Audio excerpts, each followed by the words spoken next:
Thank you for tuning in to Rogers TV coverage of Remembrance Day 2024. My name's Jeremy Blowers. My co-host here is Zach Dunn, a local documentary maker and filmmaker of global veteran stories. How are you doing this morning, Zach? I'm doing absolutely fantastic, Jeremy. Thank you so much for having me on the program. Excited to see the ceremony today. Indeed, and welcome to Oshawa Memorial Park. This is the Garden of the Unforgotten, and Oshawa's very special cenotaph, one of the most beautiful cenotaphs across the country here in Canada, and we're going to have a good look at it today. What's one of the first things that you noted when you first saw the cenotaph that makes it unique from other ones that you've seen in Canada? Absolutely. So a lot of the plaques on the back have been added over the last couple of years, but I think the most important thing is all the different stones on the front, showcasing a lot of different battles that the Canadians were a part of, you were mentioning earlier, Jeremy. Yeah. And also the different countries, Canada's allied countries, both in the First and the Second World War, definitely making it unique.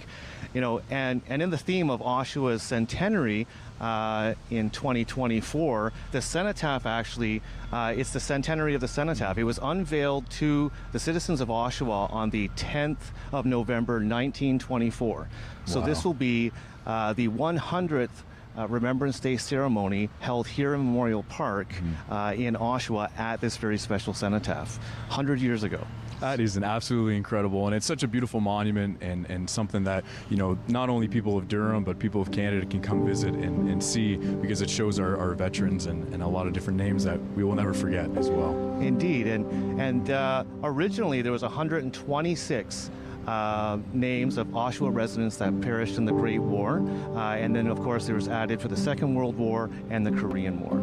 It's a grave marker for those soldiers and servicemen and women that passed away and that are actually buried elsewhere, you kind of mentioned. Yeah, indeed. I mean, in the First War and the Second World War, those soldiers, those who lost their lives and made that ultimate sacrifice, are buried on or in the actual battlefields in which they fell. So for generations, residents of Oshawa have had to come here to this cenotaph, not just as a memorial, but to recognize their fallen and those that they have lost. All right, well, thanks, Zach, for the work that you do with our local veterans. And I'd just like to thank you all for tuning in to Rogers TV coverage of Remembrance Day 2024 from the Garden of the Unforgotten in Oshawa. See you next time.